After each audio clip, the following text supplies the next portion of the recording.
Bom, pessoal, vamos iniciar, né? Aqui a gente vai ver o teorema de Poisson no regime harmônico, equação de Helmholtz, né? E finalmente a onda plana no regime harmônico. A gente, na aula anterior, a gente terminou falando de algumas coisas relacionadas a produto, né? A gente está lidando agora com fasores, né? Você tem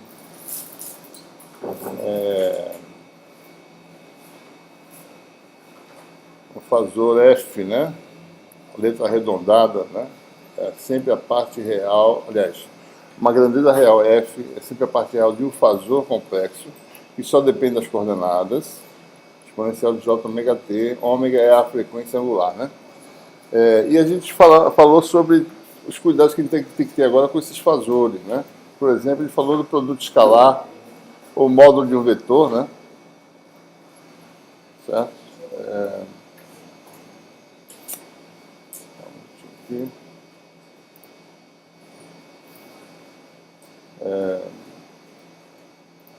Então, o módulo de um vetor ao quadrado, agora é o produto escalar dele com o conjugado, né? Não pode ser ele com ele mesmo, o produto escalar não dá um módulo ao quadrado do vetor, né? Porque as componentes são números complexos, né? Certo? A gente vai precisar lidar com valores médios também de potência e energia. Potência tem produto de campos, certo? Então a gente vai ter, em geral, de lidar com, por exemplo, esse tipo de situação aqui, né? Qual é o valor médio? Isso aqui é valor médio, esse símbolo aqui, certo? Qual é o valor médio de produto de duas grandezas? Por exemplo, produto escalar, duas grandezas reais, né?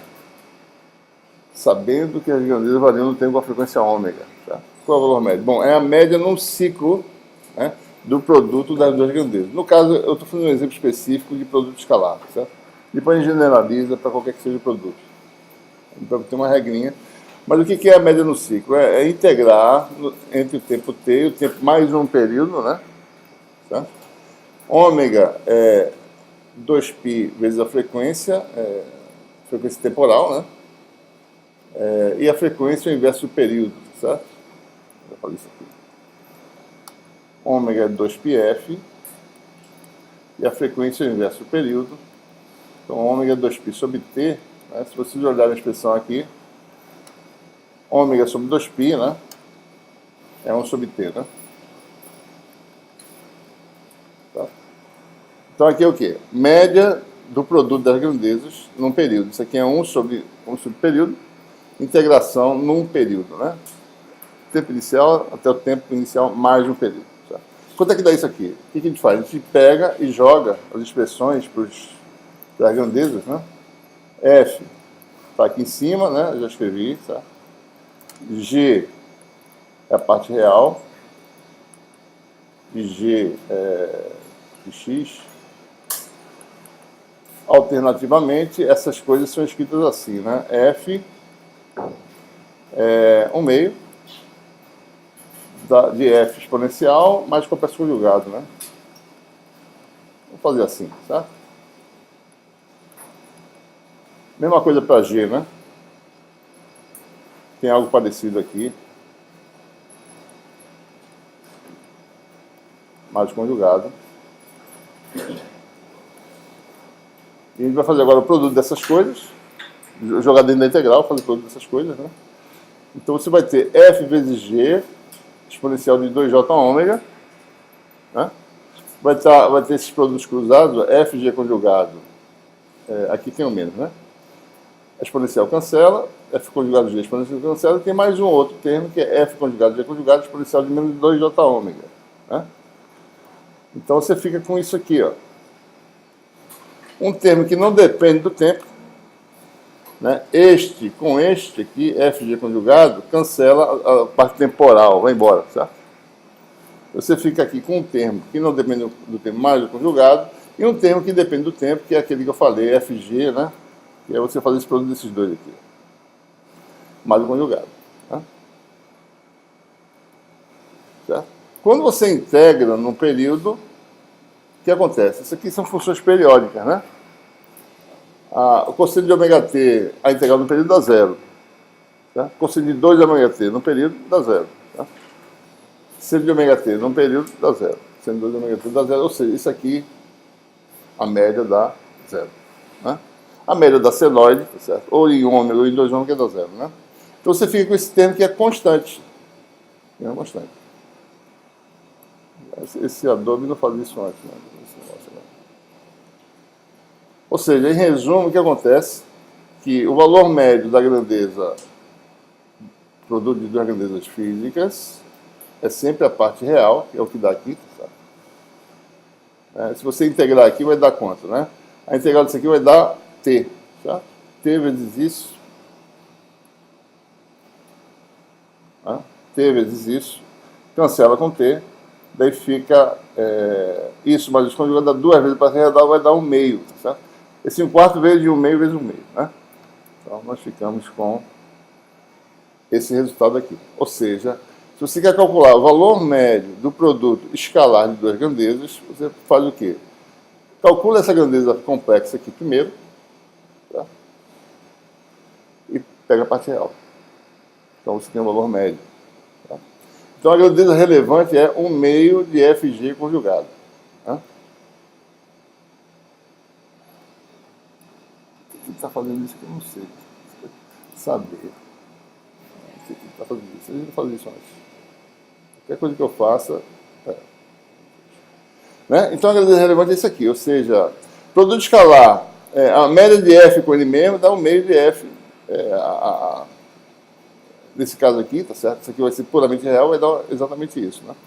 Se você quiser calcular, então, qualquer valor médio do produto de duas grandezas vetoriais ou reais, qual é a regra? Pronto, se for produto vetorial, o valor médio vai dar o quê? Parte real de 1 meio do produto vetorial de um com o conjugado do outro. Certo? Podia ser o inverso também, né? F conjugado G. Dá a mesma coisa o resultado. Né? Para manter só uma ordem, vai botar sempre o primeiro normal e o segundo conjugado. Certo? Se for a grandeza escalar, né, o valor médio do produto das grandezas escalares no tempo é sempre parte real de 1 meio do produto dos fasores. Tá? Essa é a regrinha. Tá bom? Ok? E com isso a gente pode agora continuar para falar sobre o teorema de Poynting, né, para campos harmônicos. Né? Então lembre-se do capítulo 6.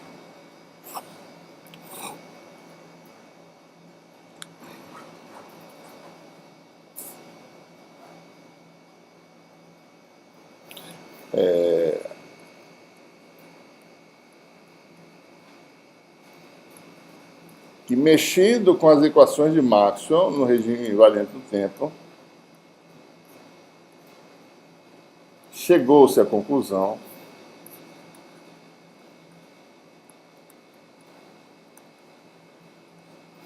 né, que a grandeza relevante é essa grandeza aqui, esse vetor S, que é o produto vetorial de E vetorial H. Né? Isso aqui é o vetor de Poynting. O que ele representa? Né? Ele representa a densidade de potência eletromagnética. Se você for calcular isso aqui, vai dar volt vezes ampere por metro quadrado, ou seja, watt por metro quadrado. Densidade de potência. Quer dizer o quê? Né? Densidade de fluxo de potência. Se você integrar numa área, pega o vetor de Poynting, né? Calcula o fluxo dele através de uma área qualquer, você deve calcular aí a potência que flui através daquela área. Se a potência flui, por exemplo, a antena está emitindo, certo? Está fluindo potência, né? E algum receptor vai pegar um pedaço dessa potência. Uma antena com uma certa área pode pegar uma fração dessa potência eletromagnética e converter em um sinal e alimentar um circuito. Né? Então, o vetor de Poynting é isso aí. Né? Então, como é que fica o vetor de Poynting agora no regime harmônico? Então, observem aqui, ó, que nós temos aqui produto, né?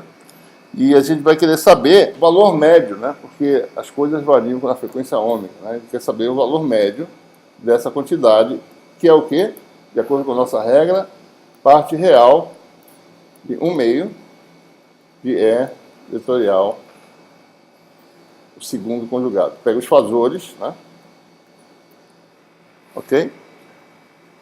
E como foi feito lá no capítulo 6, o que a gente vai calcular é qual é o fluxo de potência para dentro do volume e ver como isso se relaciona com dissipação do volume e com energia armazenada no volume. Né? Como é que a energia varia quando você flui potência para dentro do volume.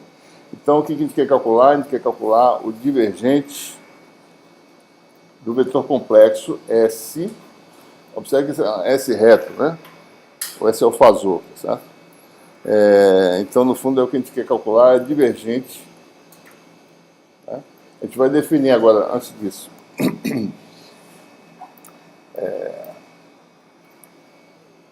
eu acabei de falar, né, que o valor médio do vetor de Poynting é parte real, né, de 1 meio de E vetorial H conjugado, certo? Então, ele define um vetor de Poynting complexo, fasor, como sendo essa quantidade aqui, que é o número complexo, certo?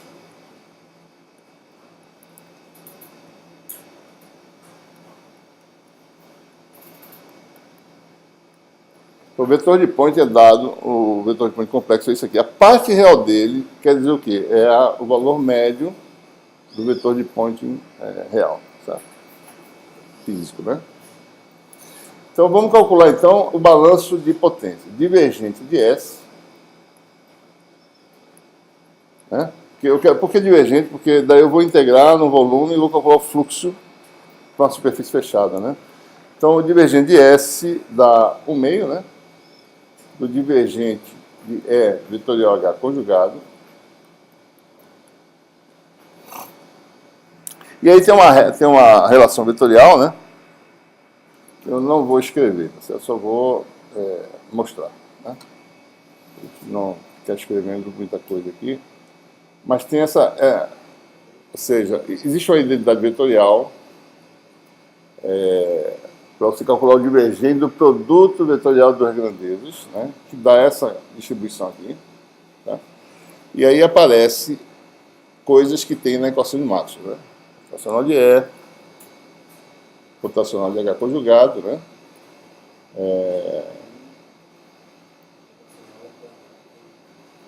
Não sei porque está 2 vezes aqui, acho que isso aqui está desnecessário. Né? Isso aqui não precisa, certo? É só isso aqui. Tá? E rotacional de E é quem? J ômega B. Tá? Rotacional de H no vácuo, né? Não tem carga, não tem nada. Então, rotacional de H é J ômega D. E rotacional de H conjugado é menos J ômega D conjugado. Tá? Então, usando as equações de Maxwell, fica aqui. Ó. H conjugado, né? Menos J ômega B, certo? Isso aqui está errado, né, pessoal? Rotação de E é menos J ômega B, né? H conjugado menos J ômega B. Certo? Desculpa, pessoal, eu falei em vácuo, né? Não é verdade, não. Qualquer que seja, não é vácuo, ele está geral, né? Vácuo depois, quando ficar estudando as ondas, mas por enquanto é o teorema mais geral. Então, aqui está faltando um termo, né? J conjugado mais J ômega D. Né? Esse tem mais isso aqui, certo? Então, rotação igual a J mais isso. Né? Aqui não tem densidade de carga aparecendo, só aparece a densidade de corrente. Né? Então, nós temos aí E escalar J conjugado, que está aqui, menos, né?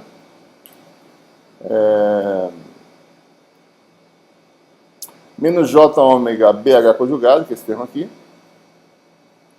E aparece rotação H conjugada, aparece esse termo aqui, J ômega D com menos. Né? Com menos dá mais, né? J ômega é D conjugado, certo? Então é só isso, certo? Que a gente faz. Né?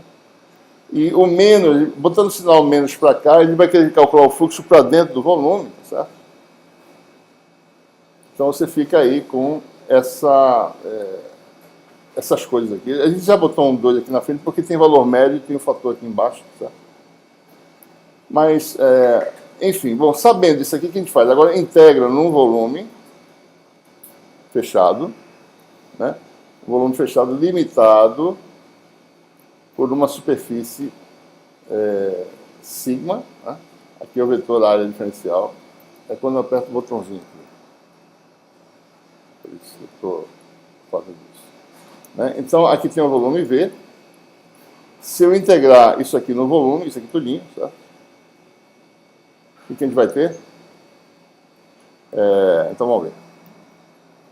Então, integral de volume, né, de menos divergente de S, dV, vai dar menos o fluxo de S para dentro de sigma, né? Para dentro do volume, tá certo? Então, o fluxo, a potência que flui para dentro, ou seja, isso aqui é watts, tá certo? A quantidade de potência que flui, né, para dentro do volume vai ser igual ao integral de volume do segundo membro, certo?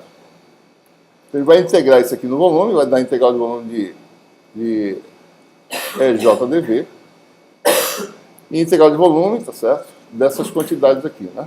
Lembre-se da energia, densidade de energia elétrica magnética, né?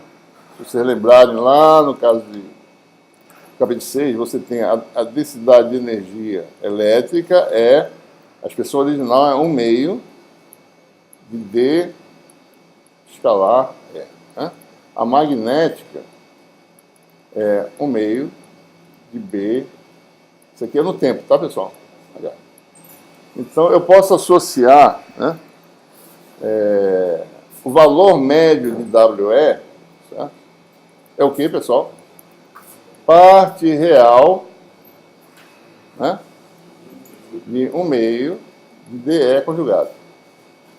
1 meio não. 1 meio com 1 meio dá 1 quarto.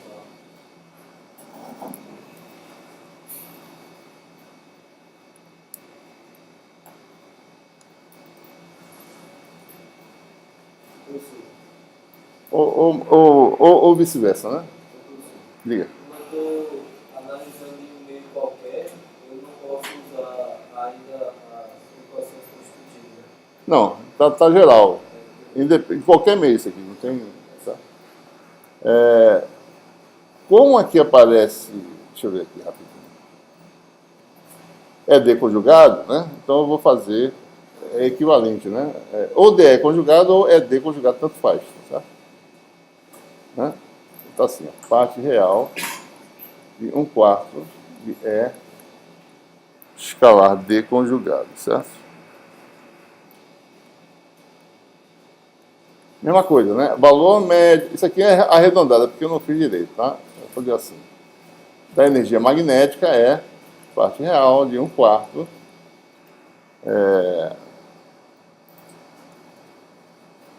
de BH conjugado, né? Certo? BH conjugado. Né? Então, por isso que a gente botou aquele fator de 4 na frente. Botou um 2 aqui, né? E botou o 4 aqui embaixo. Certo? Sem alterar o resultado. Porque todo mundo tem um fator de 1 meio, né? Certo? Então, você tem aí essas identificações. Né? A gente define, então, a energia elétrica, a densidade de energia elétrica complexa, como sendo essa quantidade aqui, e a densidade de energia magnética complexa, como sendo essa quantidade aqui. Qual o significado a gente vai ver depois, certo? O que é uma energia complexa? A gente vai ver depois.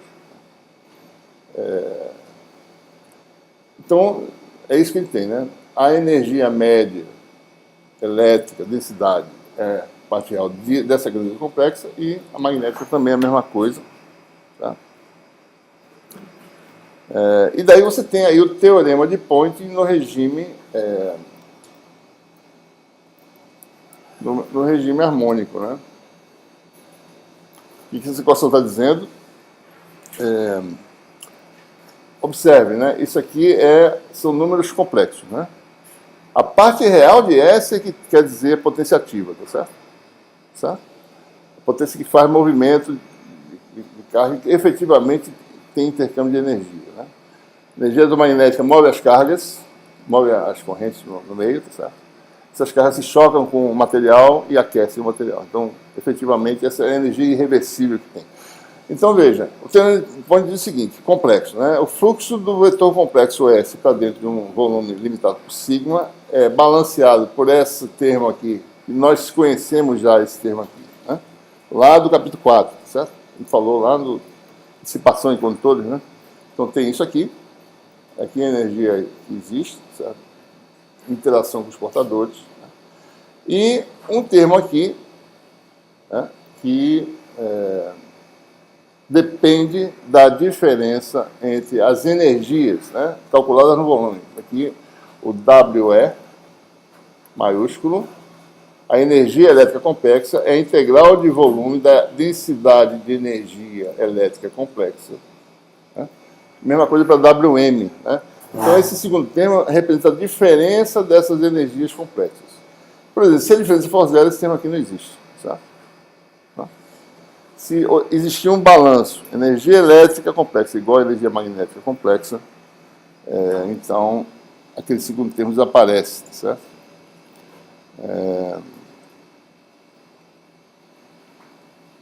Por exemplo, né, se eu tivesse um meio em que J fosse igual a sigma E, né, sigma é um número, condutividade que a gente conhece, sendo um número real, certo? A gente vai ver que condutividade pode ser complexa, né, mas suponho que ela seja um meio tradicional condutor real. Então, J igual a sigma E, esse termo aqui é puramente real, tá certo? Vai ficar sigma módulo de E ao quadrado. Né? Então, essa parte é totalmente real. Então, a parte real desse fluxo dá já um pedaço que é a energia dissipada. Certo?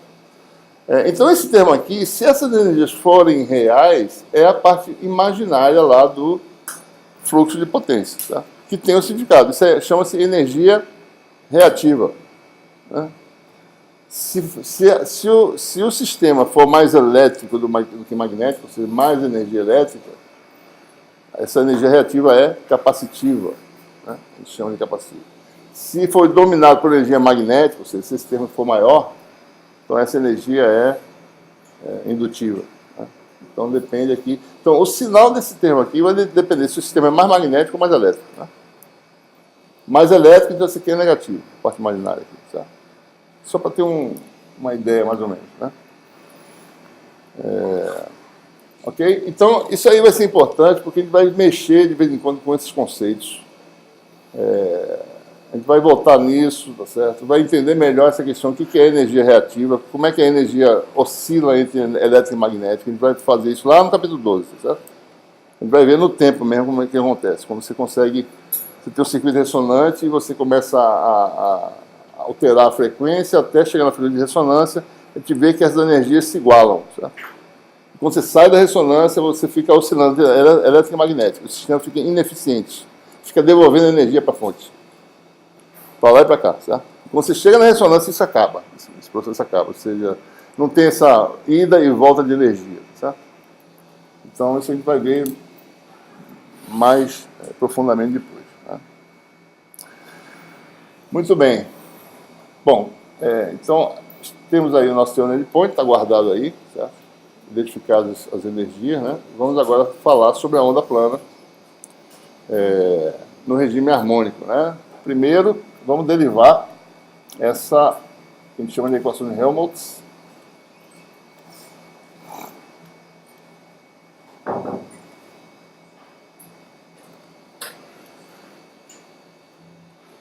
Então vamos começar com esse tópico, né? Onda plana. Regime harmônico.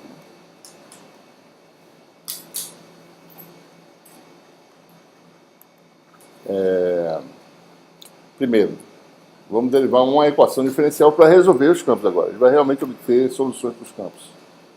Equação de Helmholtz. Né?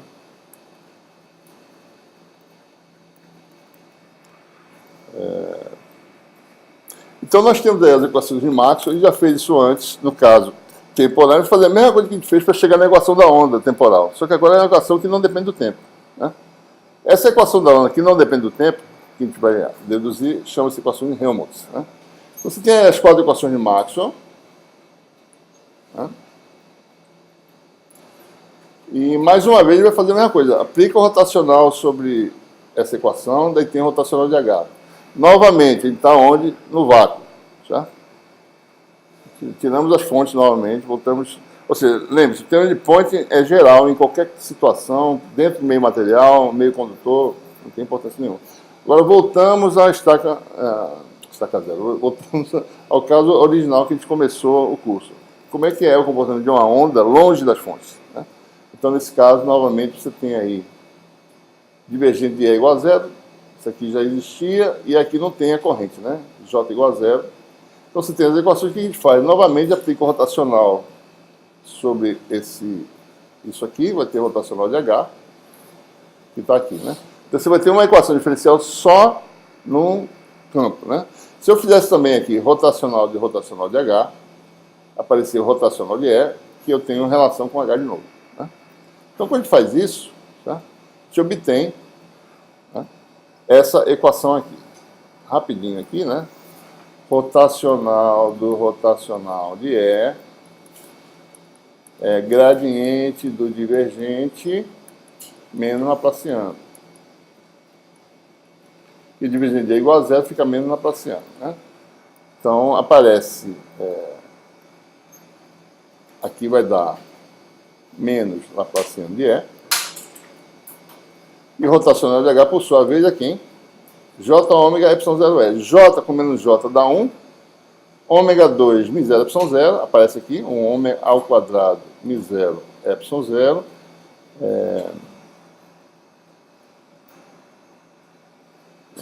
Ômega 2 mi0 epsilon 0 vezes 0. Esse é um parâmetro constante, né?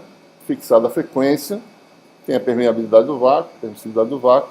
Isso aqui a gente chama de K0 ao quadrado, né? E aparece essa equação aqui.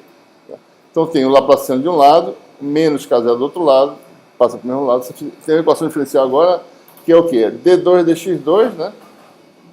Mais D2 dy2, mais D2 dz2, aplicado ao vetor campo elétrico, mais um produto, mais um termo escalar vezes o campo elétrico, normalmente dá zero. Equação diferencial de derivadas parciais. Né? E esse K0 aqui, K0, está no vácuo, né? É ômega raiz de m0 epsilon 0.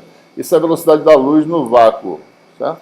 Isso aqui é ômega sobre C. Esse K0 aqui é chamado de número de onda, especificamente para esse caso que está no vácuo, tem um zerozinho aqui, número de onda no vácuo. Ele tem um significado que a gente vai interpretar já já, certo? Por enquanto, deixar ele aí, mas só percebendo que ele tem dimensão, né? Pela equação que vocês olham aqui, isso aqui tem dimensão de metro a menos 2, tá certo? Então ele tem também a dimensão de metro a menos 1 ao quadrado, metro a menos 2, ou seja, a dimensão de K0, número de onda, é medido. Né? Isso aqui tempo a menos 1, metro sobre tempo, que é com metro a menos 1, né? Tá? Número de onda é 1 sobre metro, a unidade dele. Tá? Inverso de comprimento, né? Já a gente vai identificar melhor o que ele é. Tá? Então, observe, né? Nós temos aí uma equação diferencial que a gente vai querer resolver agora, né? Para o campo elétrico, depois a gente vai resolvendo para uma componente e resolve para todas.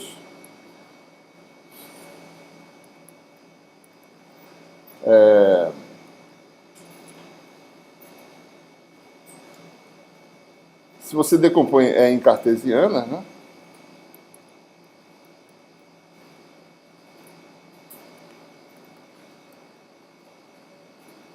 Cada componentezinha dessa satisfaz a mesma equação que a gente chama de equação de Helmholtz, né? Essa equação aqui. Essa equação vetorial aqui, em geral, é chamada equação de Helmholtz.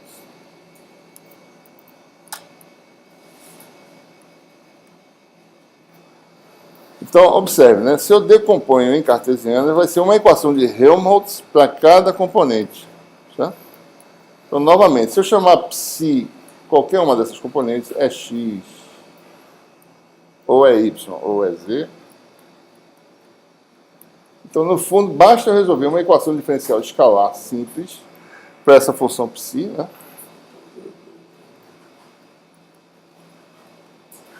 E aí eu resolvo tanto para o campo elétrico, todas as componentes, quanto para o campo magnético. Tá? Então, no caso lá, a equação da onda era como? Só lembrando, né? Laplaciano do psi temporal lá, né? Esse é um psi agora reto, né? Tem que ser um psi diferente aqui, certo? Menos d2 psi arredondado dt2, né? Igual a zero, 1 sobre c2, né? Essa é a equação da onda, certo? Nós temos psi função de 4 variáveis, x, y, z e t. Aqui, esse psi reto aqui, é a função de 3 variáveis, x, y, z, e a equação é só espacial. Então, a equação que a gente tem que resolver é essa aqui, ó. d2 psi dx2 mais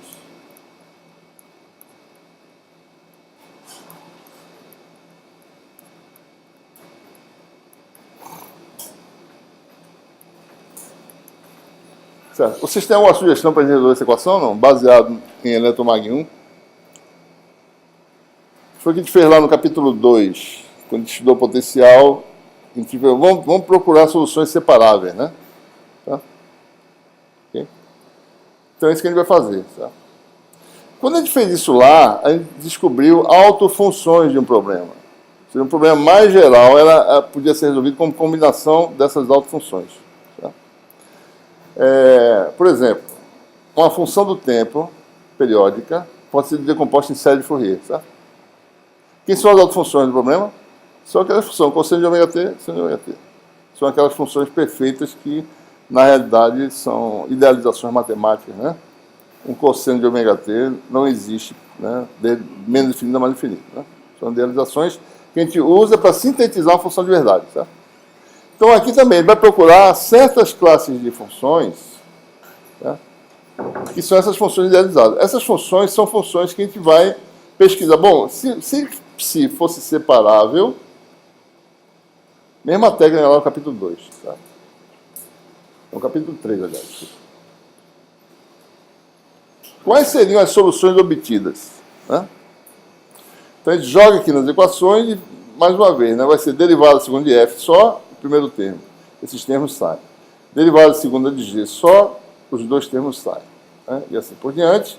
E eu, no fim, divido por f de h. Quando eu faço isso, eu obtenho uma equação diferencial. Tá? Vou botar aqui embaixo. Da forma, já dividindo, né? Fazendo a derivada e dividindo pelo produto FGH, você obtém o quê? 1 sobre F, como a gente fez lá no caso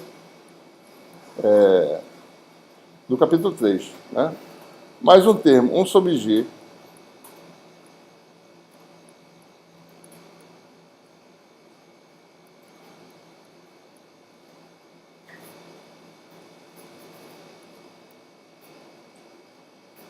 Daí tem mais o quê? Mais K0 ao quadrado. Observe que eu dividi por psi, né? Então, K0 ao quadrado psi sobre psi, que é f de h, né? Daí foi embora o termo aqui, igual a zero, certo? Ficou assim. Né? Essa é a equação que a gente tem. Tá? Soma de três funções de variáveis independentes igual a uma constante. Você pode pegar essa constante e botar para o lado de lá. Posso fazer isso aqui, ó.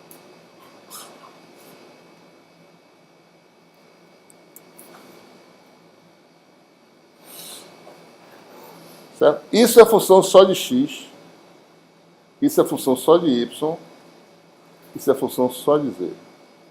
E eu quero igualar, eu quero somar três funções de variáveis totalmente independentes, e essa soma tem que sempre dar constante, qualquer que seja x, y ou z. Certo? Né? Só tem uma possibilidade, qual é? Todas são constantes. Isso aqui é um número real, né? Então, essas constantes têm que ser de tal forma que dê um número negativo, tá certo? Então, eu vou chamar agora, eu posso chamar de qualquer coisa, posso botar número complexo, se eu quiser. A escolha mais simples que a gente vai ter agora, por enquanto, é essa aqui. Chamar uma constante associada à variável x, de kx, uma outra constante, ky ao quadrado, e uma outra, kz ao quadrado. Então, observe, né? Quando eu faço isso, né, eu estou, em princípio, assumindo esses parâmetros reais, kx, ky, kz. Né? Isso é o início ainda. Depois a gente vai se deparar com situações que, em alguns casos, um ou outro desses parâmetros tenha que ser imaginário, puro ou complexo. Certo? Isso vai ter implicações. Né? Mas, por enquanto, vamos à escolha simples, todo mundo real. Né? E essa escolha. Com essa escolha aqui, quer dizer o quê? Que as escolhas têm que ser tal que a soma dos quadrados tem que dar k0 ao quadrado. Certo? Então, essa é a imposição. K0 ao quadrado é igual a kx ao quadrado mais ky ao quadrado mais kz ao quadrado. Bom, daí, uma vez fazendo essa definição de constante, você tem três equações diferenciais desacopladas, né? Isso igual a menos kx ao quadrado, todas idênticas, né? A segunda é igual a menos ky ao quadrado e etc. Tá?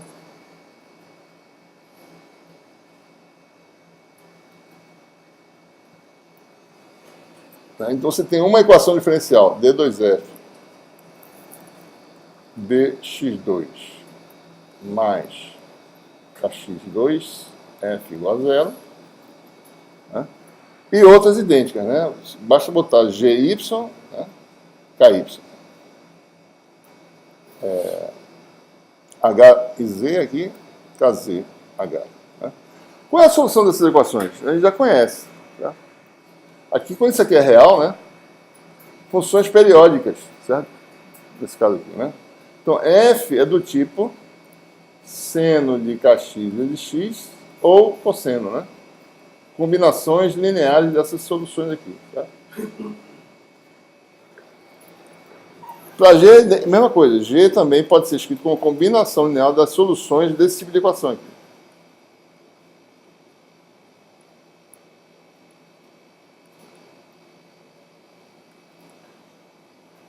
G não, é KY, né? E H também, tá?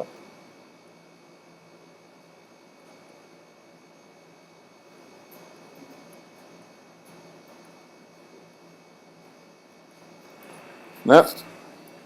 Ou seja, e a solução final seria... Agora a gente tem uma forma da solução. Seria o produto dessas três, com a combinação que for utilizada. Tá certo? A gente vai simplificar bastante o problema se a gente utilizar funções exponenciais complexas. Né? Ou seja, para f, ao invés de usar seno e cosseno, a gente vai usar exponencial de jkx ou exponencial de menos jkx. Tá?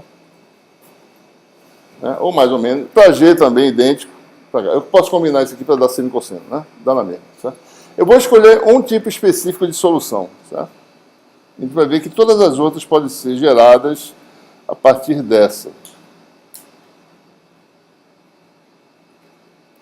Né? Então, eu tenho aí uma possibilidade que a gente vai escolher.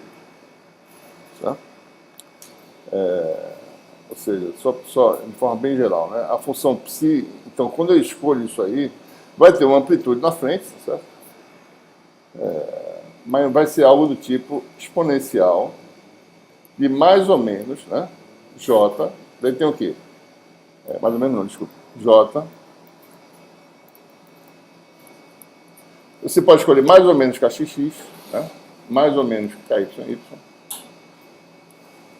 mais ou menos kz. Observe que isso é o produto de três exponenciais, tá? Isso fica mais fácil, né? Então ia ter 2 vezes 2 vezes 2 termos, né? 8 termos, tá certo? Mais ou menos, né? Para representar a solução. Assim eu faço só um produto de complexo, de expansões complexas, fica mais simples. Certo? Então essa é a solução geral. Vamos escolher um caso específico, né? Vou fazer uma escolha específica e vou interpretar isso aí. Vou escolher psi como sendo algo que tem uma amplitude, chamada de f. Né? Exponencial, eu vou botar o menos aqui na frente. Escolher a solução menos para todo mundo aqui.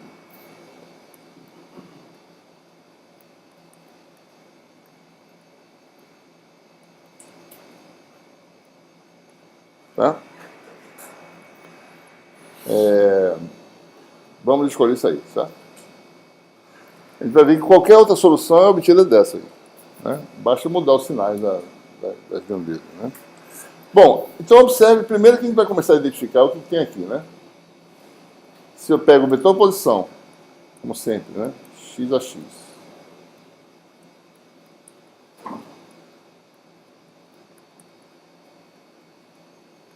E o vetor, que eu vou chamar um vetor que tem componentes kx, ky, kz, chama de K. Esse vetor a gente chama de vetor de onda.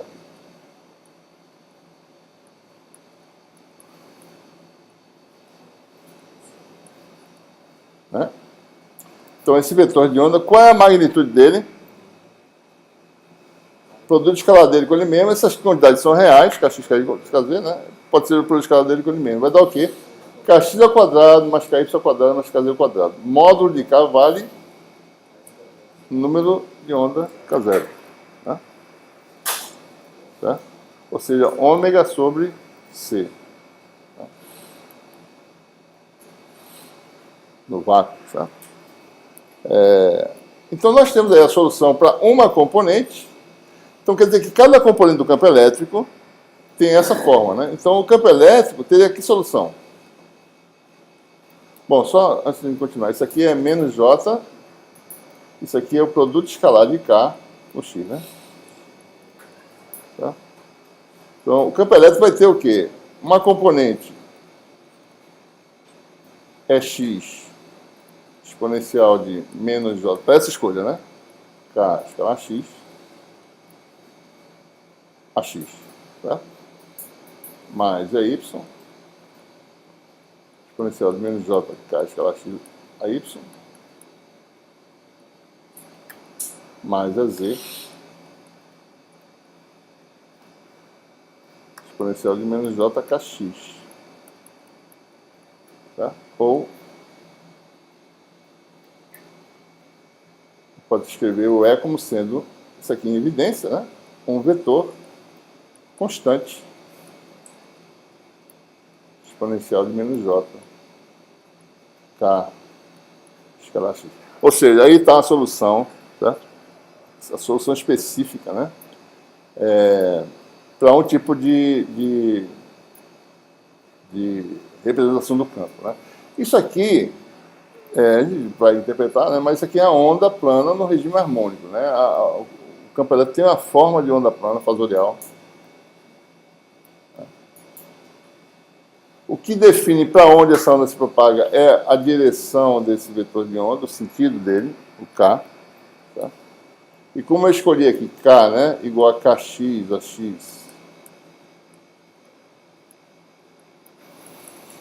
mais KY a Y, mais KZ a Z, observe que aquela questão de sinal é irrelevante, né? Não tem relevância. Porque se eu quiser saber, bom, eu escolhi um sinal específico, né, menos JKX, não foi? Eu podia escolher outros sinais, mas como é que eu escolhi os outros sinais? Basta eu mudar o sinal de cada componente. Então, quem determina a solução é o vetor de onda. O vetor de onda é um parâmetro, tá certo? Imposto por quem emitiu essa onda. Essa onda vem emitindo numa direção, esse vetor de onda é quem vai determinar para onde está indo essa onda. Se está para frente, se o KX é positivo ou negativo, quem determina é o vetor K. Tá? Então, o K é quem vai determinar. E não precisa mais se preocupar se isso não é positivo ou negativo. Tá? A gente precisa só interpretar o que representa essa quantidade. Tá? Bom, vamos interpretar rapidamente, né? Quem é o campo físico aqui? Suponha que E0 seja real. O campo físico é parte real disso, exponencial de J ômega T. Né? Então, o campo físico, que depende de x e do tempo, é a parte real, é zero, exponencial de J ômega T menos isso aqui.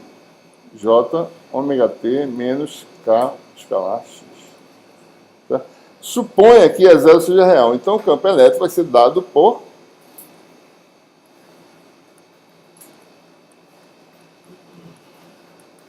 E0 é real, né? Fica E0 cosseno de ômega T menos K escalar x. Então, o campo elétrico varia tanto no tempo quanto no espaço de forma harmônica, forma periódica. Função cosseno ou seno, né? Podia ter uma fase aqui, daí essa fase entrava aqui e mudava para cosseno, mudava para seno, certo? Ou então conversão de seno e cosseno, dependendo da fase do E0 aqui, certo? Suponha que eu pegue x e dirija o x na direção de K, tá? Então eu faço x paralelo a K. Então K é conhecido. Conhecido porque a emissão é que determina para onde está indo essa onda. Né?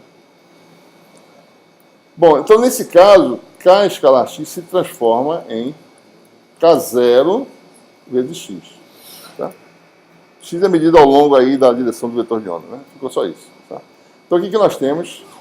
L xt igual a E0 cosseno de ômega t menos K0 x. Né? Certo? Então é aquela função, né?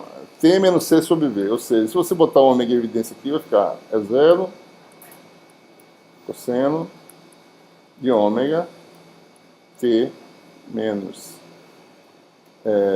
x sobre C, né? K0 sobre ômega sobre C vai dar x sobre C. Tá? Né?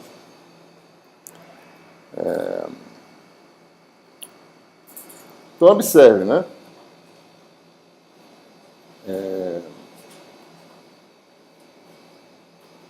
Vai já falar da velocidade, mas primeira observação, né?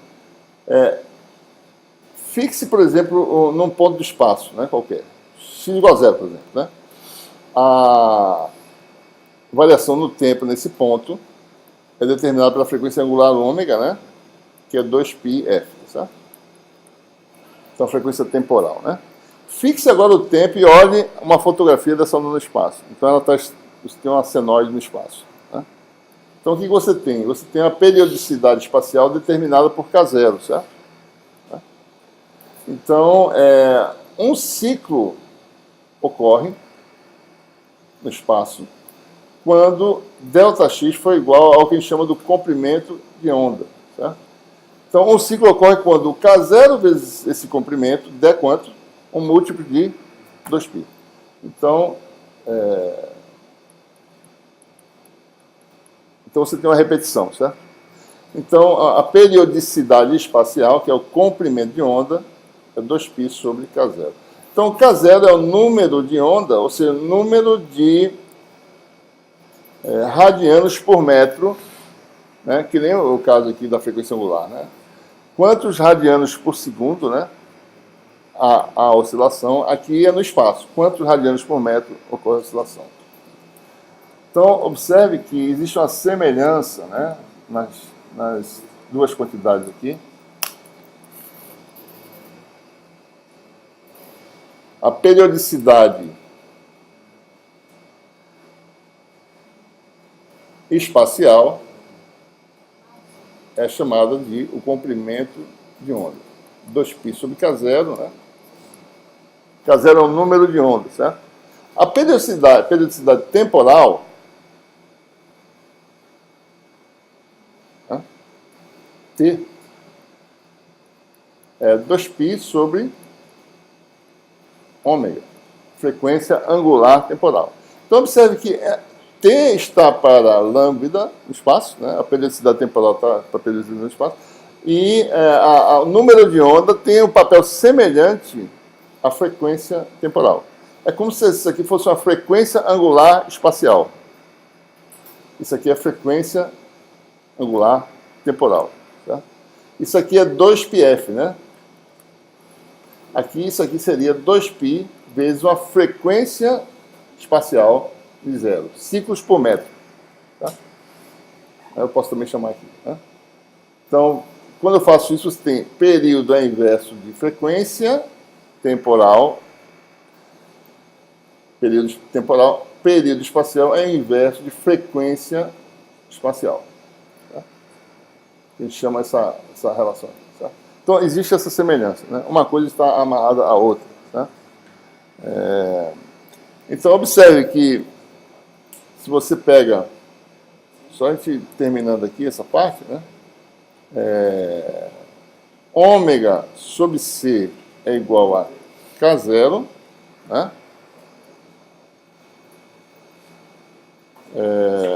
Que é 2π sobre lambda, né?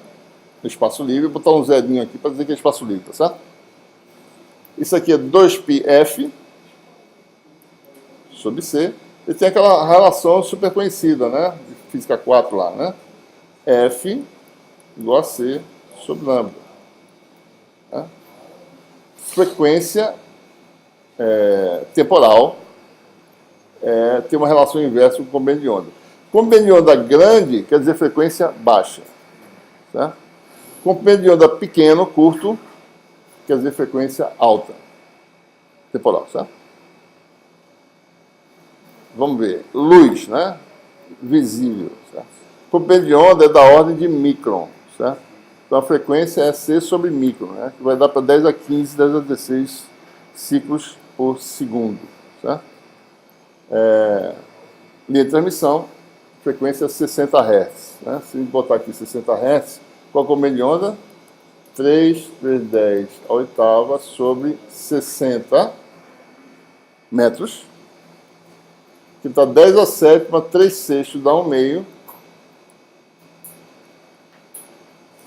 vezes 10 a sétima metros. Isso aqui dá 10 milhões, né? 5 milhões de metros, 5 mil quilômetros. Né? Então, 5 mil quilômetros. Então, você tem aqui, chega em Paulo Afonso, não tem 5 mil quilômetros ainda. Né? Você tem um quarto de comprimento de onda, talvez. Né? 2 mil quilômetros, 1.500 quilômetros. Então, se você está aqui, campo elétrico, né? Lá, certo? Se for um quarto, né? Isso aqui é uma sinal de completa, né? Lá, o campo elétrico deve estar zero, quando aqui está máximo, certo? Isso, né?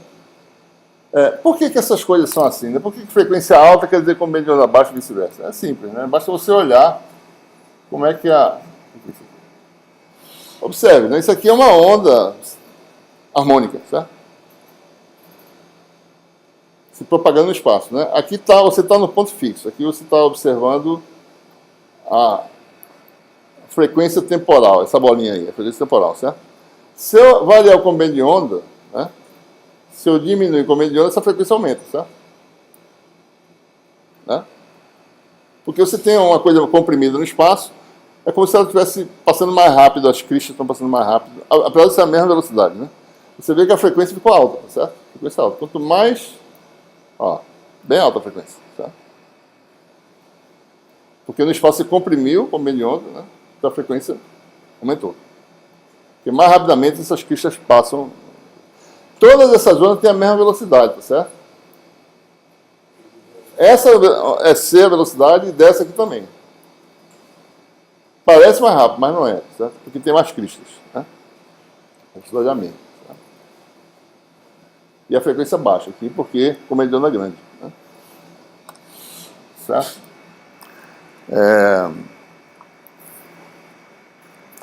Qual é a velocidade? Ele nem falou, né? A velocidade aqui. A fase da onda, continuando aí, né? A gente alinhou o vetor posicional na direção do K, né? Ficou cosseno, né? De ômega t menos kx, né? Então, eu quero... A velocidade da onda é o quê? É manter isso aqui constante, né? Ômega t menos kx constante. Então, se eu derivar no tempo, vai dar ômega menos k dx dt, que seria a velocidade de fase, ou seja, fase constante. Né? Sob que condições eu mantenho a fase do cosseno constante? Eu fico na crista ou em algum ponto da onda. Certo? Exatamente isso aqui, né? Fase constante. A fase, aqui nesse ponto, a fase é zero, a fase é π sobre 2, π sobre 2, aqui é π, tá certo? Então, se eu quiser manter a minha fase em π, por exemplo, eu tenho que ir junto... não é isso aqui. Eu quero ir junto, né, nessa fase constante, indo nessa velocidade aqui, certo? Indo junto com o mouse aqui. Né? Então, derivando no tempo, vai dar ômega menos k, a velocidade de fase, que é um significado específico, né, é fase constante. Tá? Então a derivada vai dar zero, né? Então você tem a velocidade de fase é ômega sobre K. No caso é K0, quem está no vácuo, né? K é ômega sobre C, isso aqui vai dar C. Então a velocidade de fase constante é a velocidade da luz. Uma senoide, né, que é uma representação idealizada, uma solução específica matemática que a gente obteve, que é uma solução senoidal, uma onda harmônica, certo? Ok? Bom, vamos continuar a interpretação da nossa onda harmônica. Bom, o que a gente obteve, né? Campo elétrico é dado por isso aqui, fazor, certo?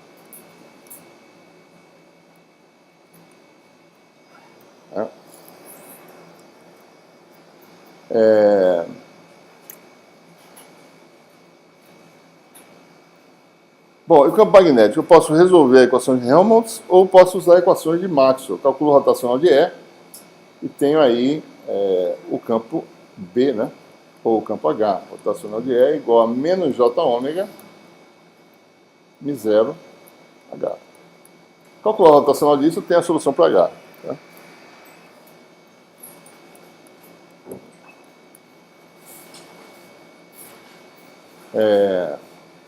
Rotacional de E vezes isso, né? E eu tenho aí que calcular, então, rotacional de E0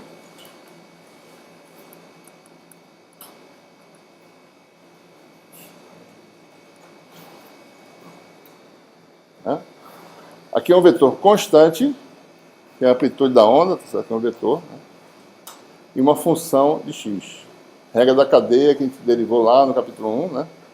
É menos E0, produto vetorial com o gradiente dessa função aqui.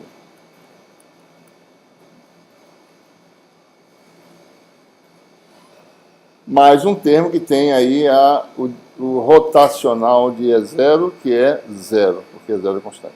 Tá? Teremos no segundo termo, mais, né? A função vezes o rotacional do vetor, né? Que dá zero, no caso. Tá? Então, tudo que a gente precisa fazer é calcular esse gradiente. Tá?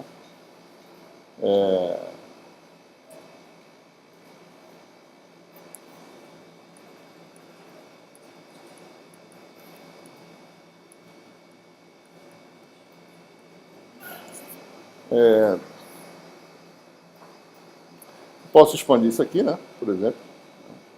Tem uma forma aí no livro, vou fazer mais explícito, né? É kx mais ky, y mais kz. Quem é que é o gradiente, né? É ax ddx mais etc, né? Vezes essa exponencial, né? Por exemplo, o termo x teria aqui, né? Só o termo x, certo? Tira esse igual aqui. Vou calcular só um termo x. Tem outros termos semelhantes a y, ddy, dz. Termo x daria o quê? Bom, derivada disso em relação a x vai ser menos j kx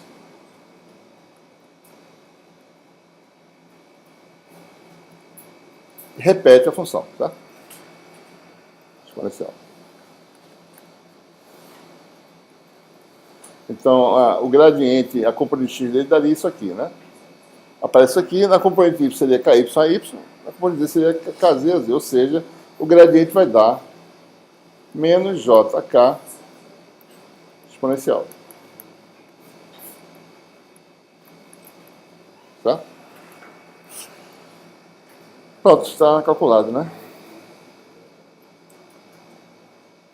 Menos jk exponencial, então vai dar menos jk com menos, vai dar o quê? Vai dar zero. Tem o j, né? Vetorial k e exponencial aqui.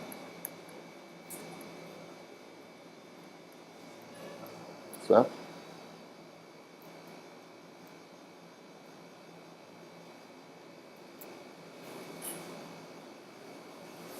Ok? Então, calculado o rotacional, a gente joga aqui. Aparece um J, né? Vai ficar menos, tá certo? J com J dá menos. Vai ficar menos 1 sobre ômega μ0 é 0 vetorial K exponencial. Ou mudando a posição, tá certo? Vai ficar mais 1 sobre ômega μ0, K vetorial é 0, exponencial de menos jkx, tá certo? Né? Então aí tem a forma do campo eletromagnético da onda plana no regime harmônico. Né? O campo magnético está dando 1 sobre ômega μ0, K vetorial é 0, exponencial de menos jkx. Tá bom? Bom, vamos aqui chamar esse K, né, como sendo sua magnitude, que é o número de onda no vácuo, e um vetor unitário que define sua direção. Um versor, certo? U. Então, como é que fica aqui? Porque aí vai realmente poder entender direito as relações entre amplitudes, né? H vai dar K0 sobre ômega μ0, U vetorial é 0, exponencial de menos jkx. Né? O que é isso aqui? Vou identificar isso aqui. Certo? K0 sobre ômega μ0. K0 é ômega sobre C, que é ômega raiz de μ0 epsilon 0. Tá? Isso aqui dá ômega μ0. Isso aqui vai dar 1 sobre raiz de μ0 epsilon 0. Essa quantidade aqui tem dimensão, certo? Isso aqui é volt por metro, isso aqui é ampere por metro. Volt dividido por isso, pelo inverso disso, isso aqui vezes esse volt, ou seja, isso dividido pelo inverso disso, dá ampere. Isso aqui, o inverso disso é impedância, certo? Então, essa quantidade aqui tem dimensão de impedância. A gente chama isso aqui da impedância de onda do vácuo. Primeiro parâmetro importante que a gente vai agora utilizar em muitas situações. Tá? Quanto é que vale essa impedância de onda do vácuo? Vamos calcular?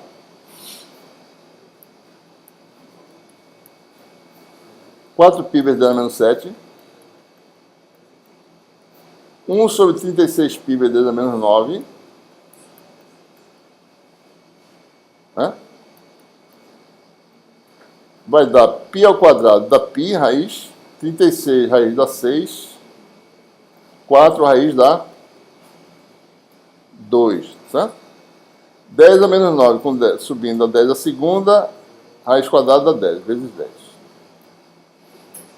Então a impedância de onda do vácuo vale 120 π ohms. Tá?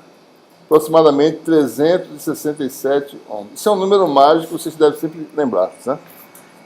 A impedância de onda do vácuo é 120 π. Oi?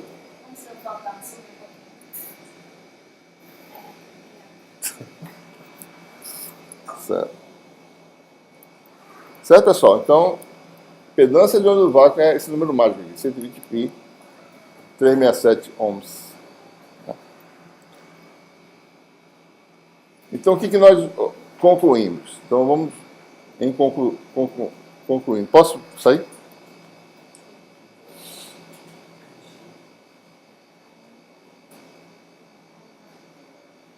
A gente concluiu. O que é a onda plana no regime harmônico, né? Eu vou falar agora só das expressões, depois a gente vai interpretar ainda mais, tá? Regime harmônico.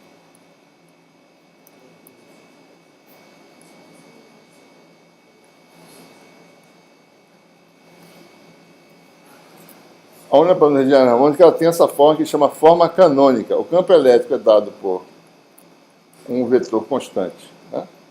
Uma onda plana que tem o vetor de onda definido por K, é aquela que se propaga no sentido de K, e vai ver por que já já.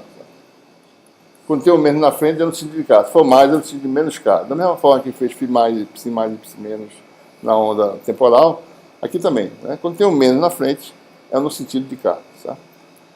Quem é o campo magnético? Você sabendo isso aqui, você sabe o que é o magnético. 1 sobre a impedância de onda, ou seja, corrente, né? Tensão sobre impedância. E definição da direção está aqui. Tá?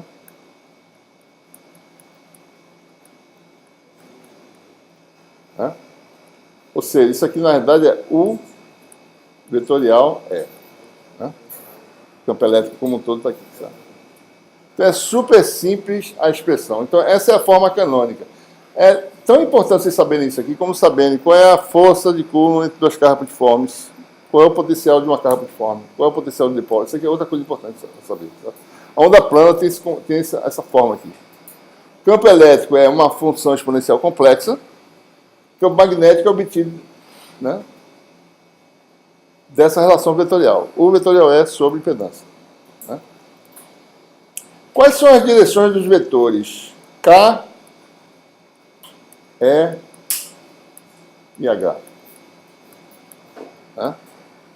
Quais são as direções? Vamos descobrir pelas equações de Maxwell. Tá?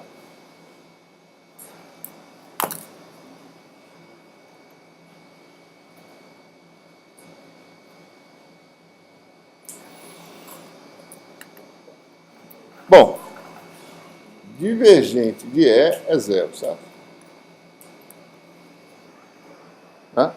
Vamos jogar a expressão para o campo aqui dentro, vai dar o quê? Divergente é zero, exponencial, igual a zero. Certo? Regra da cadeia de novo, né? Vai dar E0 escalar o gradiente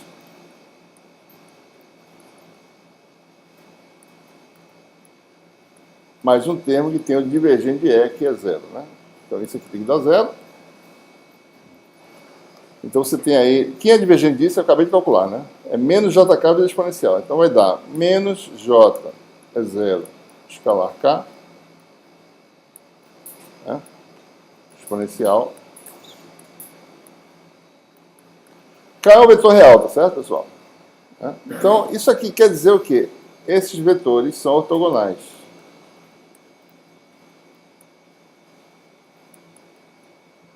Certo?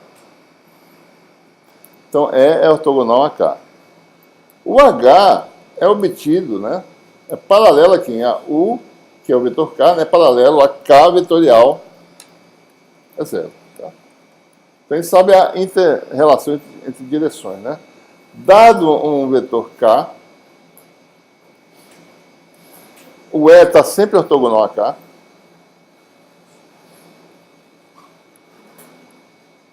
E o H está na direção em sentido de K vetorial zero. Se eu faço o produto vetorial dos dois, vai dar um vetor aqui, tá? 90 graus todo mundo aqui, né? Então o produto vetorial dessas duas coisas está na direção de quem? O vetorial H está na direção de K. O vetorial H é o vetor de point. O vetor de point está na direção do vetor de onda, certo? É o vetor H conjugado, no caso, né? Vai ver já já. Tá?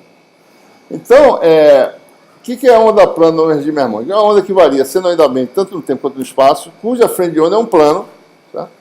É algo mais ou menos assim.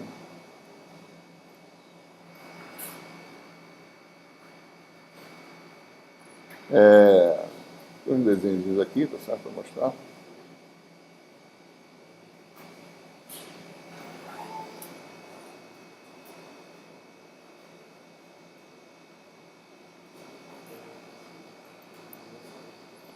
Né? Deixa eu tirar esse negócio aqui.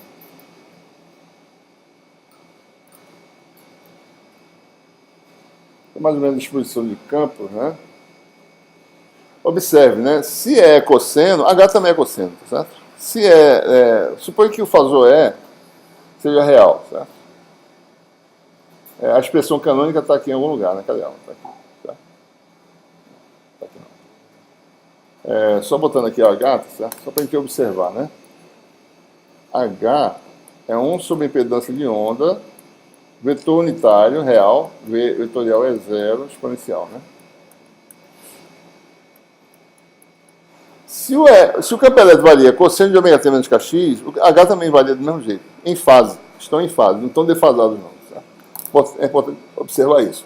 Então, observe aqui, em azul tem o campo elétrico, né? E o magnético está, ó, pico aqui do campo elétrico é o pico do campo magnético, né? Nó é nó, tá certo? Tudo correspondendo, isso é em fase, né? Só que eles estão em planos de oscilação diferentes, né? Planos de polarização diferentes, né? A polarização do campo está aqui, do campo magnético está ali, né? E é para cá, o K está para cá, certo? Para onde está se movendo essa onda, né? Então isso é mais ou menos no espaço dimensional, né? Frente de onda é um plano, né? Isso aqui é uma telha, né? Essa senoide é uma telha, né? Esse aqui, por exemplo, o campo elétrico está aqui, o campo magnético seria uma telha feita de outra ortogonal, certo?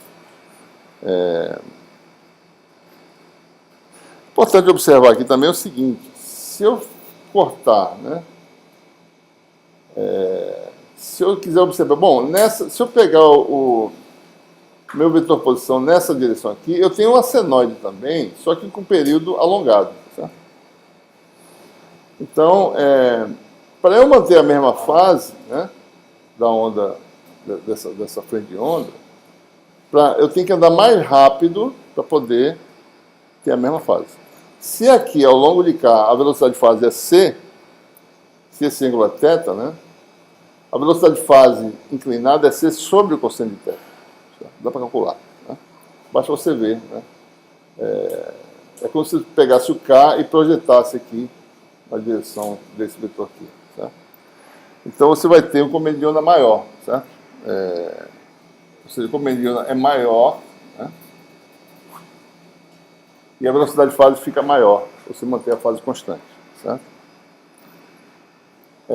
Bom, e o vetor de point, né? Porque a gente sempre quer calcular qual é a potência que flui através de uma área para poder captar parte dessa potência. O vetor de point em complexo para uma onda plana, tá? É 1 meio de E vetorial H conjugado, né? Se eu jogar a forma canônica dos campos, você tem o quê? 1 meio é 0, exponencial, vetorial H conjugado, que dá 1 sobre Z0, U é real, tá certo? É 0 conjugado,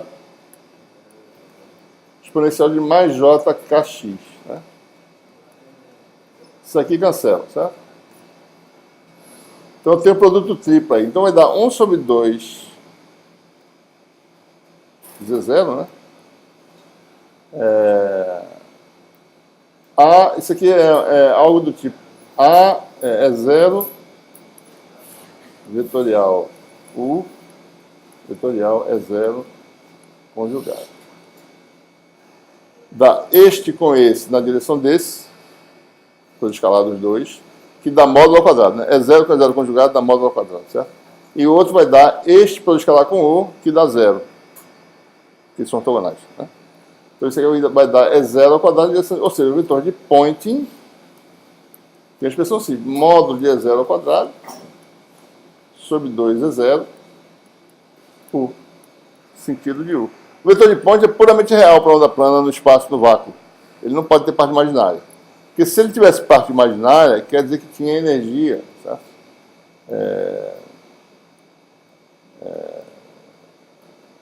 Não é nem isso, né? Ele não tem energia relativa, mas ele é totalmente ativo, é isso que ele quer dizer, certo? Essa potência é totalmente ativa. O vácuo não absorve potência. Esse vetor é constante, certo? Ele não decai ao longo da direção de propagação. Porque se tivesse absorção na região, esse vetor decairia exponencialmente. A gente vai ver isso depois. Mas como o vácuo não absorve, então o fluxo de potência, a potência que passa numa seção transversal, pega a outra mais na frente, é o mesmo. Tá? Aqui flui potência, que é a mesma potência que flui aqui. Sempre, conservado. Não tem perda aqui no meio, tá? Né? Então o fluxo de potência é sempre constante. Tá? V2 sobre R, né? Tensão ao quadrado sobre R. Super simples a expressão. Né? O que mais que a gente tem aqui? Né? O que tem mais aqui, em termos de energia? Né? Vamos ver as energias elétricas e magnéticas. Tá? Como é que elas são? as densidades de energia. Lembrem-se que as energias complexas, WE, né, é 1/4 de ED conjugado, mas no vácuo de ε0E, então esse aqui é ε0 sobre 4, módulo de E0 ao quadrado, certo? E escalar E conjugado é E0 módulo quadrado, exponencial vai embora, certo? WM aqui, 1/4 de BH conjugado,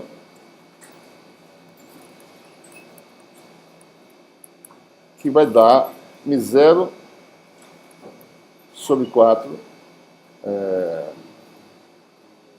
módulo de H ao quadrado, né? Quem é o módulo de H ao quadrado, pessoal? É módulo de E ao quadrado sobre Z0 ao quadrado, certo? Porque H, a amplitude H é campo elétrico por impedância de onda.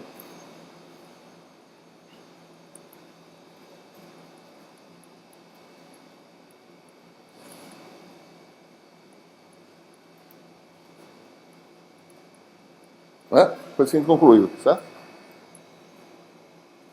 Então, essas coisas têm uma relação entre si. Bom, o que é Z0 ao quadrado? Isso aqui vai dar μ0, dá 1/4, né? μ0 sobre ε0, que vai dar o quê? ε0 sobre 4, módulo de E0 ao quadrado. Ou seja, WE é igual a WM. Né? Essas quantidades são iguais. A densidade de energia elétrica é igual à densidade de energia magnética. Que quer dizer o seguinte, o vácuo nem é capacitivo, nem é indutivo. Tá? As energias são balanceadas. Tá? Se fosse mais de um, ia ser mais capacitivo ou mais indutivo. Tá? A energia eletromagnética armazenada pode ser calculada da densidade de energia total, que é WE mais WM, que é 2 vezes uma delas.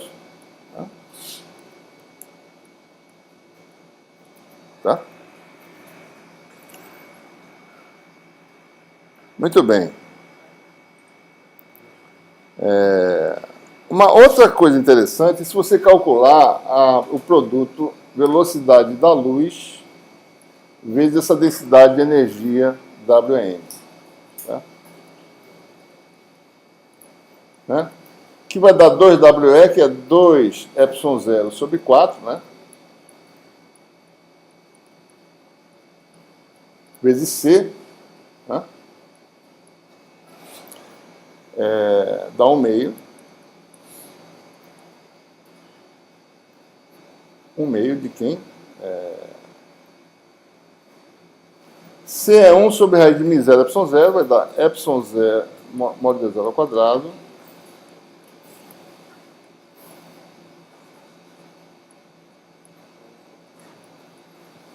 Que vai dar o quê?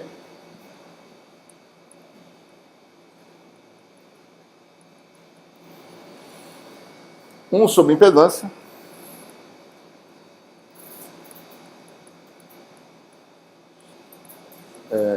Amplitude de campo ao quadrado. Isso aqui é quem? Vetor de Poynting. Tá? Então, o vetor de Poynting, sua magnitude, é a velocidade da luz vezes a densidade de energia eletromagnética. Tá? Isso aqui é como se a energia se propagasse no espaço com velocidade c. Tá? Vamos ver por quê, certo? O significado físico é isso. A energia se propaga no espaço com velocidade c. Tá? Então, se você calcular... esse é o resultado, né?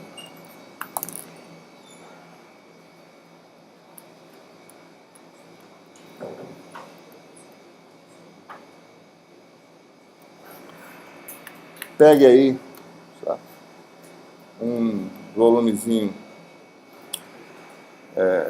diferencial, né, cuja área seja delta sigma, comprimento delta L, e vamos calcular o fluxo de potência e relacionar com a energia armazenada. Né, para ver com que taxa essa energia sai desse volume, né, e passa para o próximo vizinho. Tá?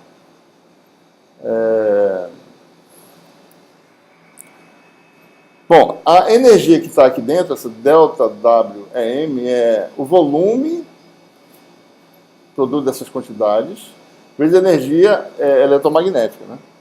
Ou seja, a energia no volume é a área, delta sigma, comprimento, delta L, densidade de energia eletromagnética, né? Tá? A taxa com que essa energia sai desse volume e passa para o próximo, tá? É num tempo delta T, né? Então, digamos que você tem... Todo mundo está fixo aí. Isso seria o fluxo de potência, né? S, certo? Nem S, né? A potência total que atravessa a área delta sigma, né? Chamar de delta P, certo? Então, você vai dar delta sigma WEm, delta L, delta T. Bom, delta L, delta T é a velocidade de propagação, vou chamar de V da energia, certo? E delta P, delta sigma é quem? Potência por unidade de área é quem? Densidade de potência, certo? S. Né? V vezes energia eletromagnética. Então a gente acabou de ver que essa velocidade de propagação do fluxo de energia, a gente acabou de deduzir. Deu quanto? Deu C, né? Isso aqui é só interpretação, que é realmente a energia passa para o próximo volume numa taxa, numa velocidade igual a C. Tá? Isso é o significado físico dessa equaçãozinha. Tá? Bom, alguma dúvida?